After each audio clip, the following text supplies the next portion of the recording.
तो मैक्सिमम इसको हम लोग क्या 12 से 15 दिन का फसल मानते हैं। मशरूम की खेती भी की जाए और इसका स्पान भी बनाएं तो लोग और भी लोग उसको बनाएं और लोग भी खेती कर सकें, उसका फ़ायदा ले सकें। इसमें ये कंपोस्ट विधि है और इसमें प्रोडक्शन भी अच्छा आता है और 100% आता है।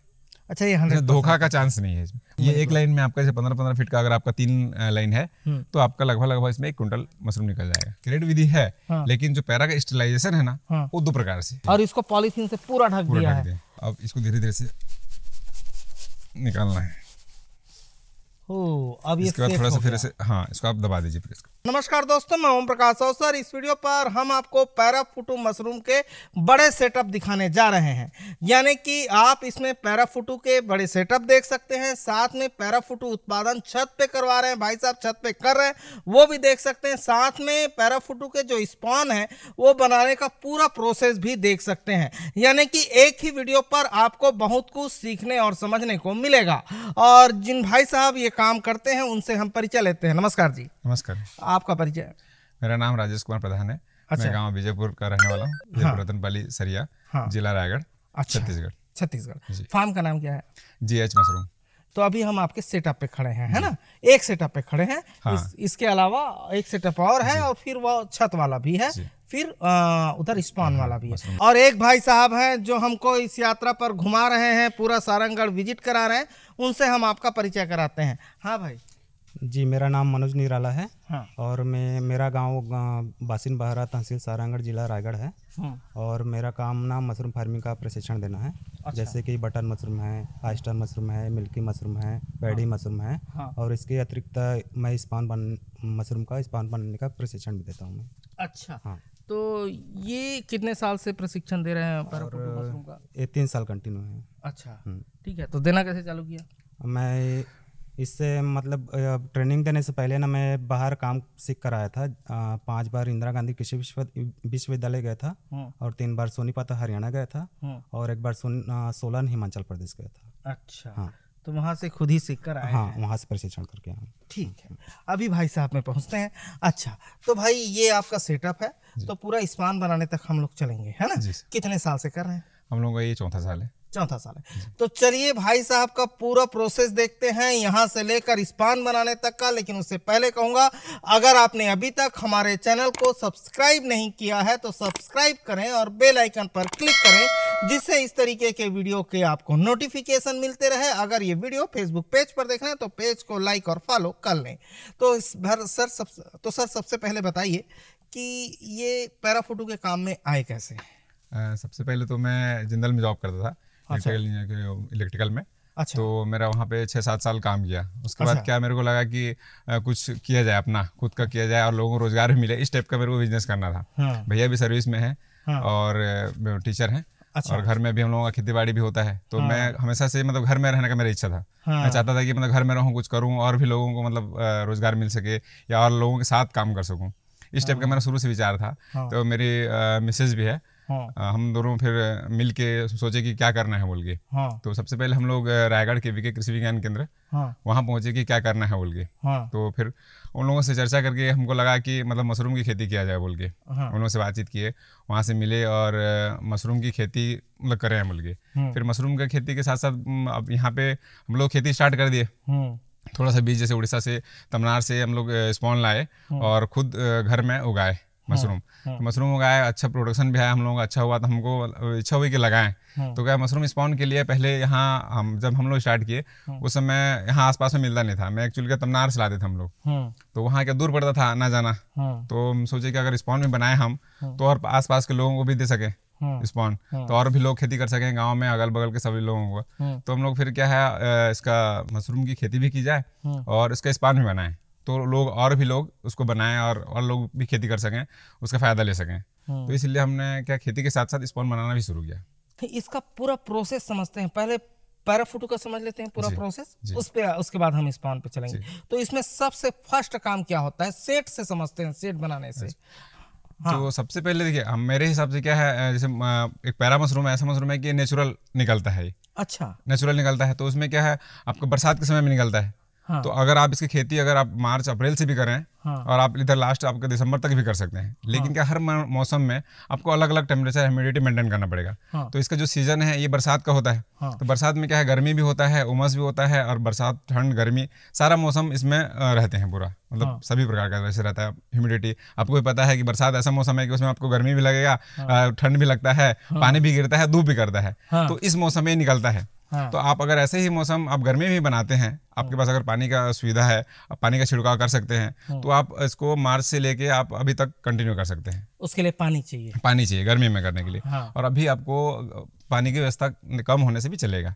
अच्छा जी, हाँ, अभी पानी की व्यवस्था पानी कम होने से चले, पानी की जरूरत नहीं पड़ती है।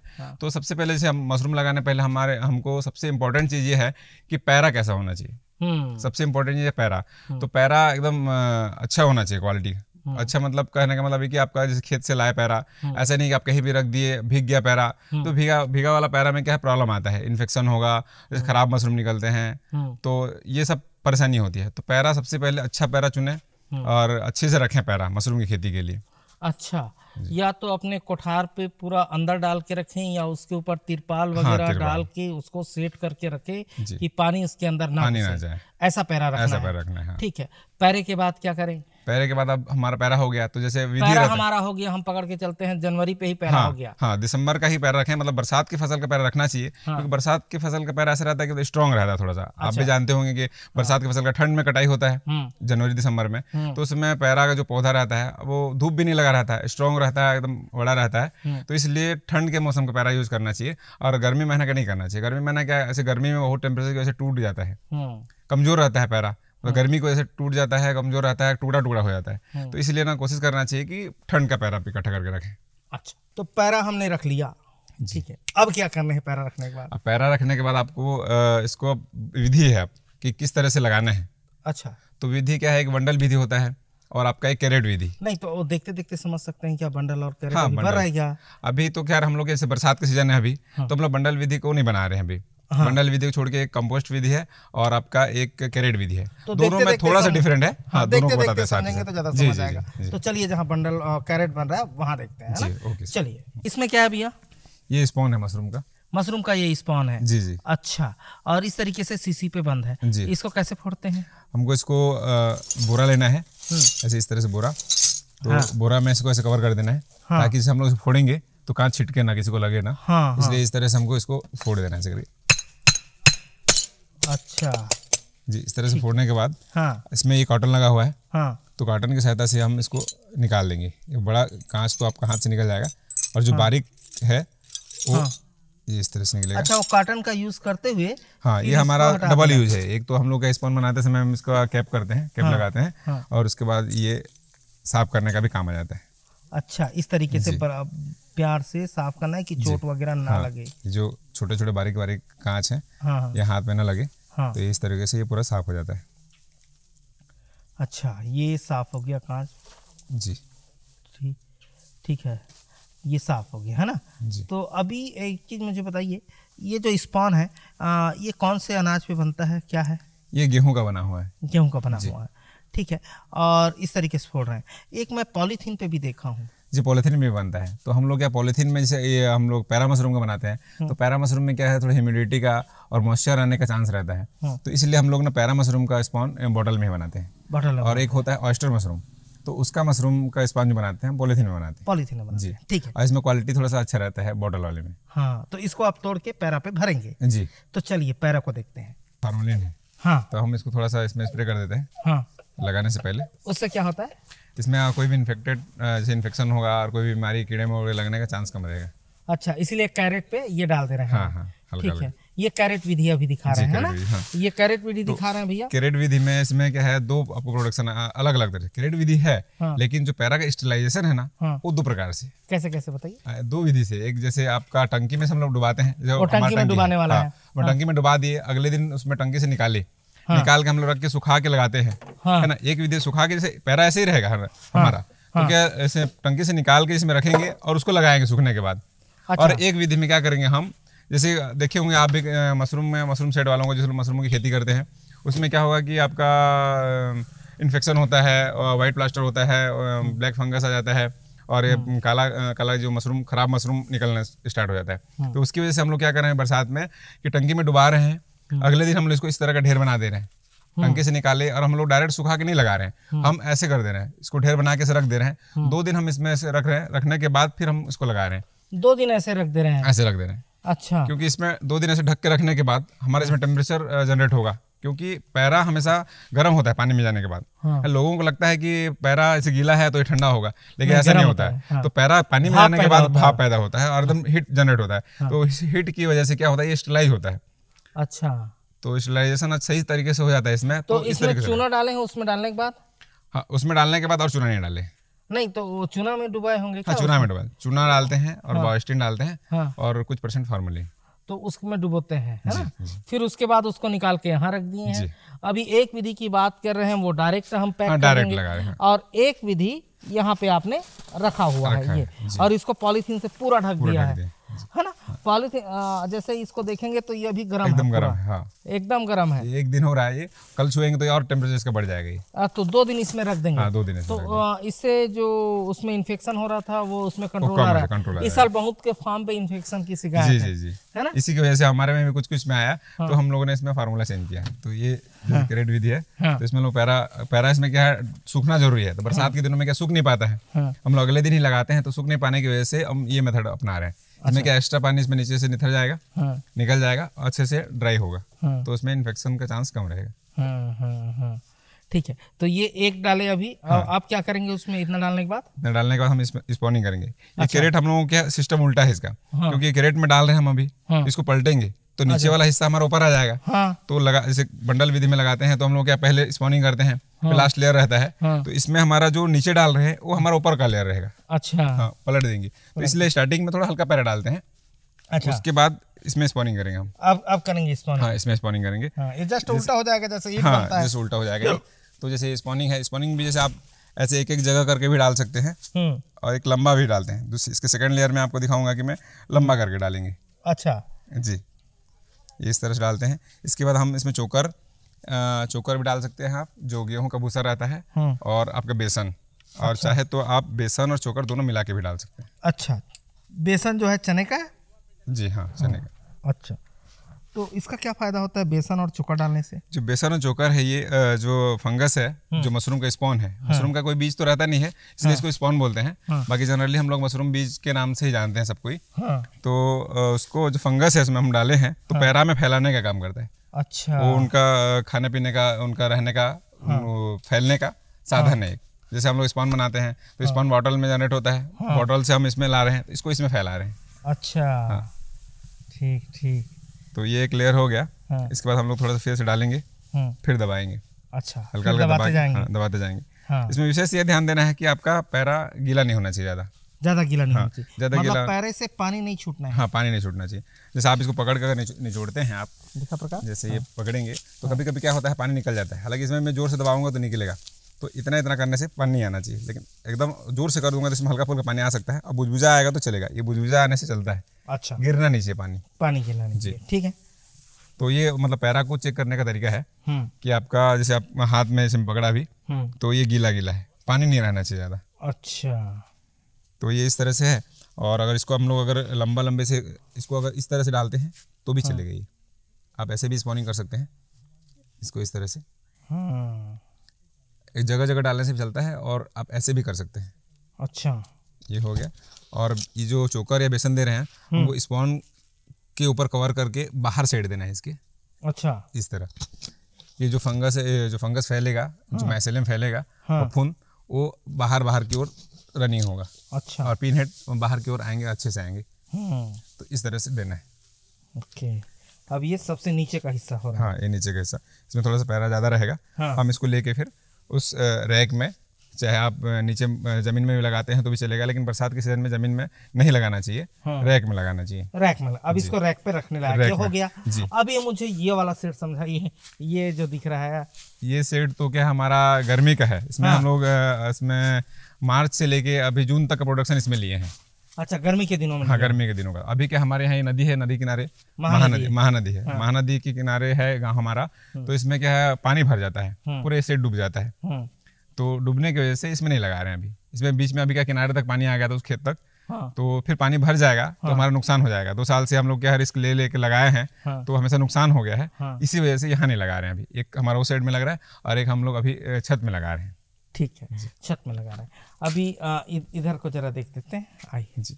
तो इसको कैसे करते हैं भैया, ये जरा समझाइए। इसमें ये कंपोस्ट विधि है।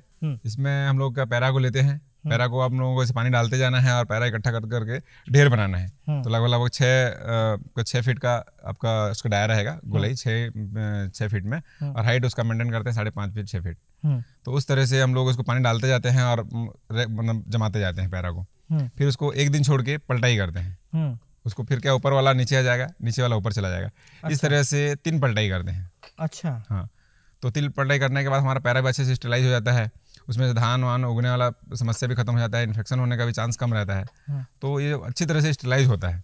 तो उसको हम लोग ऐसे नीचे बिछा के करते हैं, क्योंकि ये थोड़ा सा लंबा टाइम में निकलता है, लेट में निकलता है और लेट तक निकलता है। अगर हम इसको कैरेट विधि से लगाएंगे तो हमारा डिस्टर्ब होगा उसमें उसके हिसाब से टेम्परेचर मेंटेन नहीं हो पाएगा और उसकी जगह ज़्यादा उसमें वो करेगा। जगह अब कैरेट क्या छोटा छोटा है, हम इसको साथ में डाल रहे हैं इसमें, तो इसमें पैरा की मात्रा ज़्यादा है, तो उसमें जगह ज़्यादा लगेगी हमको अगर कैरेट विधि से करते हैं इसको। इसलिए हम लोग इसको ज़मीन में लगाते हैं, चाहे रैक में लगाएंगे। और इसमें प्रोडक्शन भी अच्छा आता है और 100% आता है। अच्छा, ये 100% धोखा का चांस नहीं है इसमें। भले आपका मशरूम कम आया ज़्यादा है, लेकिन मशरूम निकलेगा जरूर। तो इसमें 100% निकलेगा जी, 100% निकलेगा। ठीक है, और ये ग्राउंड पे ही होगा? गर्मी महीना में ग्राउंड पे होगा ये। तो इसमें चूना उना कब डालेंगे? इसमें जैसे हम लोग पानी डालते गए और जो ढेर बन जाएगा तो उसके ऊपर हम लोग चूना उना डाल के, फॉर्मलिन जो भी डालना है आपको, चूना और बायोस्टिन 10%। ये बायोस्टिन जो डालते हैं ये इन्फेक्शन ना हो बोल के, क्योंकि पैरा मशरूम की जो खेती करते हैं हम लोग, तो ये 15 दिन की फसल रहता है। तो 15 दिन की फसल में आपका क्या है, और कोई उपचार करने का समय नहीं रहता है। आपको निकलना चालू हो जाएगा तो आप उपचार करने का कोई समस्या नहीं रहता है। इन्फेक्शन फैलने के बाद आप कुछ नहीं कर सकते। इसलिए जो भी उसके लिए मतलब सावधानी बरतना है, इन्फेक्शन ना हो बोल के, अच्छे से फसल आए बोल के, तो ये हमको पैरा स्टेलाइज करते समय, पैरा को उपचारित करते समय ही करना है। जितना भी काम करना है। तो इसका आपके पास वीडियो क्लिप है क्या? हाँ, इसमें जो मशरूम निकला हुआ है इसी का हमारे पास वीडियो है जी। कौन से महीने पे हाईएस्ट निकला था इसमें? ये हाईएस्ट तो अपना अप्रैल में निकला था, स्टार्टिंग अप्रैल में स्टार्टिंग। ये एक लाइन में आपका जैसे 15-15 फीट का अगर आपका 3 लाइन है तो आपका लगभग इसमें 1 क्विंटल मशरूम निकल जाएगा। 1 क्विंटल निकल जाएगा। आपके पास इसका क्लिप है? जी जी। अच्छा, 1 क्विंटल निकल जाता है बोल रहे हैं भैया, और ये किया हुआ है है ना? अभी बरसात के दिनों पे इसमें नहीं कर रहे हैं, ये विधि नहीं अपना रहे हैं क्योंकि यहाँ बाढ़ आती है। यही बात है भैया। तो चलो अब उसको हम रखने चलते हैं वहां पे। तो भैया ये कैरेट हम ले आए हैं, स्पान भी डाल दिया आपने, अभी इसको क्या करते हैं? अब इसको इसमें क्या हम लोग रैक में रखना है। कैसे रखेंगे जरा बताइए। इसको अब इस तरह से लेना है, चाहे आप नीचे से भी रख सकते हैं या इस तरह से आप रखिए, ऐसे करके इन पलट देना है। अच्छा, ये आ गया। अब इसको धीरे धीरे से निकालना है। अब इसके बाद थोड़ा सा फिर से, हाँ, इसको आप दबा दीजिए, फिर इसको जो एक्सेस एयर है आपका निकल जाएगा। थोड़ा दबा दीजिए, पुश कर दीजिए तो एक्सेस एयर आपका निकल आएगा। ठीक है, अब इस तरह से हम इसे और इसे रखना है। ऐसे लाइन से रखते हैं।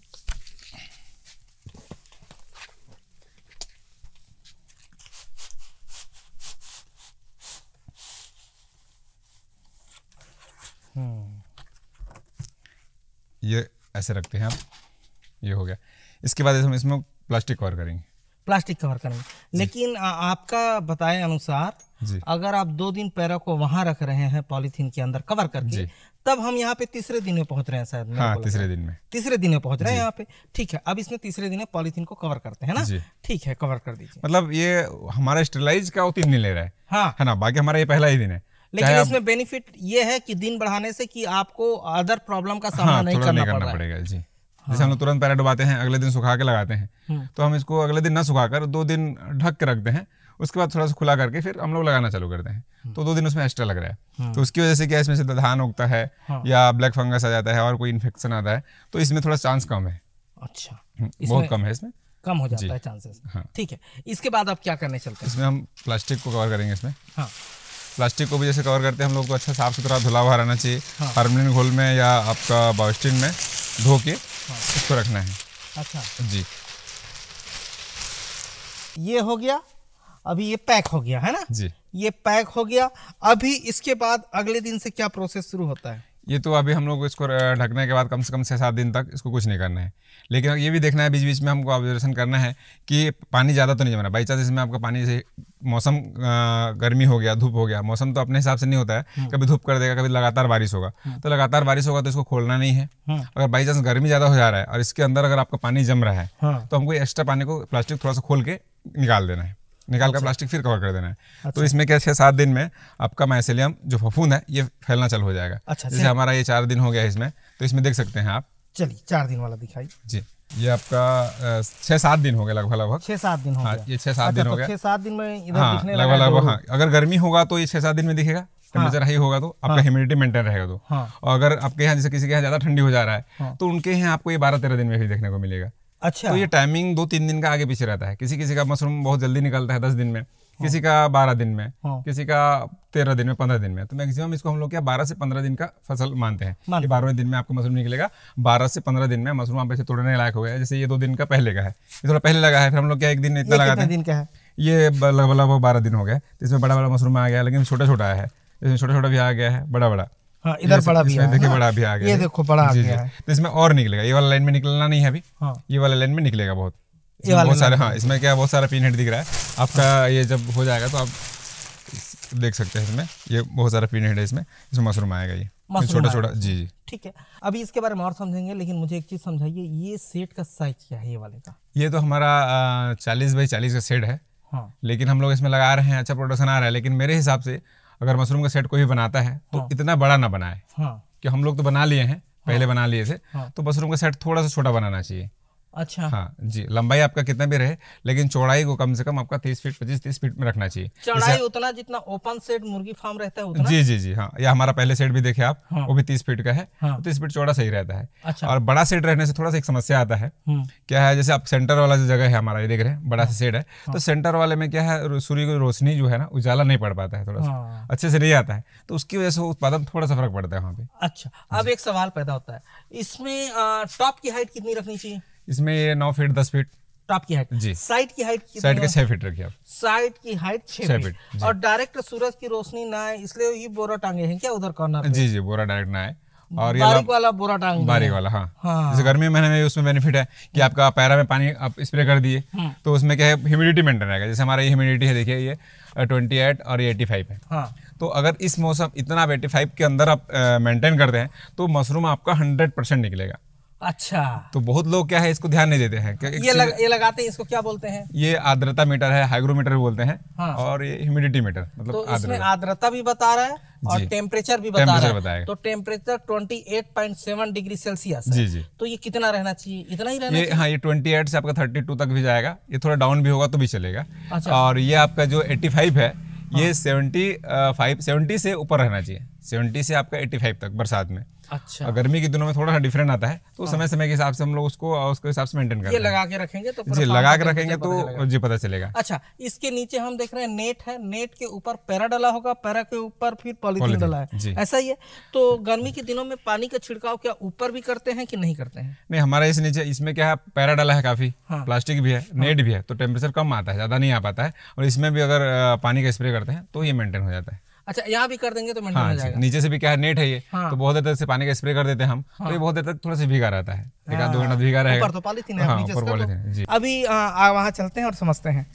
अब मुझे एक चीज बताइए, इसमें आपने एक बेड में हाईएस्ट प्रोडक्शन कितना लिया है? एक बेड में आपका एवरेज जो आता है हमारा, ये 500 ग्राम से, हाँ 500 ग्राम से 550 ग्राम तक आता है। अच्छा। और बाई चांस कभी कभी मौसम साथ नहीं दिया, या टेम्परेचर हाई हो गया, मेंटेन नहीं कर पाए, तो थोड़ा बहुत ऊपर नीचे होता है, बाकी 400 से 500 ग्राम तक आता ही है। अच्छा जी। तो इतना आपने लिया है जी। तो इसका पहले कौन से मौसम में सबसे अच्छा आया इस साल? इसका जून में उसका वीडियो क्लिप वगैरह है? हाँ है ना, इसी लाइन का है, इसी का है पूरा वीडियो। और अच्छा है, बहुत अच्छा है, बहुत अच्छा है। ठीक है, तो वो हम लगा देंगे, भैया भेजेंगे हमें तो। अच्छा, अब एक चीज बताइए, इस सेट बनाने में कितना खर्चा किया आपने?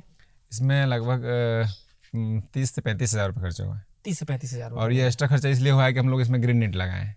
अच्छा जी, नहीं तो ये थोड़ा सा सेट कम है, कोई भी देखेगा तो लगेगा कि कम का है, लेकिन हमारे नेट की वजह से थोड़ा सा खर्चा बढ़ गया है।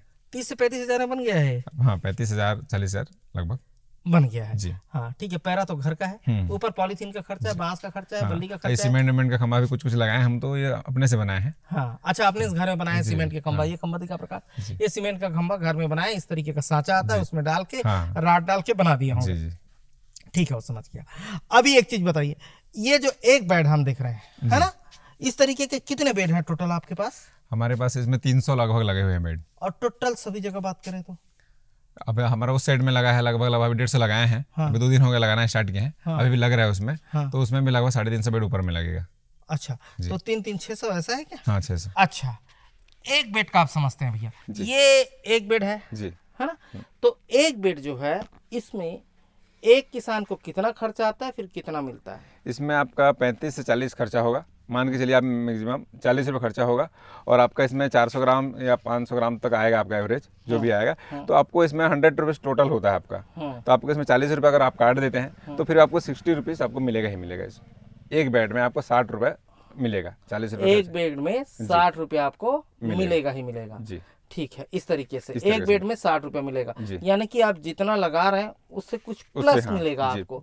लेकिन मछली पे जैसे 50 लगाते हैं तो 100 मिलता है ना, 50 रुपया आपका एक्स्ट्रा बचता है। लेकिन इसमें उतना ही बचता है, लेकिन वो 6 महीने पे होता है, ये 15 दिन पे हो रहा है। मतलब उससे ज्यादा फास्ट ग्रोथ है। फास्ट हो, 15 दिन में से फसल खत्म हो जाएगा, ये जगह आपका खाली हो जाएगा, फिर नया लगा देंगे। तो हमारा ये सीरियल चलता है, जैसे हम इसमें लगाते गए, आज इसको लगाए, कल इसको लगाया, फिर ऐसे करके तो ये 15 दिन में से हम कंप्लीट हो गया। तो इधर का मशरूम निकलना चालू होता है, तो उधर का फिर खत्म होता जाता है। अच्छा, एक चीज बताइए, इसकी खेती कब से कब करते हैं? इसका जो उसका मौसम है, ये 15 जून से अभी सितंबर तक का करना है, जो नेचुरल इसका जो मौसम रहता है। लेकिन हम लोग आर्टिफिशियल तरीके से करते हैं, जैसे पानी की व्यवस्था अपने पास है तो आप मार्च से स्टार्ट कर सकते हैं, नवंबर तक कर सकते हैं। मार्च से स्टार्ट करके नवंबर तक कर सकते हैं, अगर आपके पास पानी है।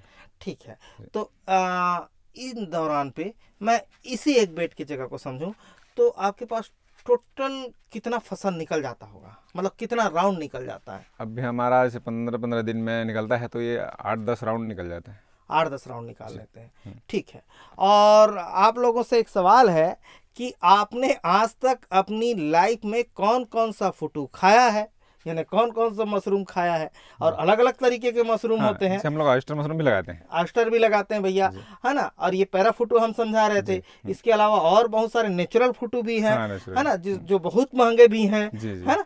तो उसमें से कौन सा आपने खाया है और सबसे पसंदीदा कौन सा है, ये कमेंट करके जरूर बताएं। और वीडियो की लंबाई इतनी अधिक है कि हम वो वाला जो आपका हिस्सा है स्पॉन वाला, और ऊपर पे जो ऊपर में जो कर रहे हैं उसको अगले वीडियो पे कवर कर देते हैं। तो दर्शकों से अनुरोध है, अगले वीडियो का लिंक आई बटन और डिस्क्रिप्शन दोनों पर आपको मिल जाएगा, क्योंकि वीडियो की लंबाई बहुत अत्यधिक है, इसीलिए हम उसको दिखा दे रहे हैं। अगले वीडियो पे स्पॉन कैसे बनता है और छत पे कैसे कर रहे हैं भाई साहब पैराफुटू, ये भी दिखा देते हैं।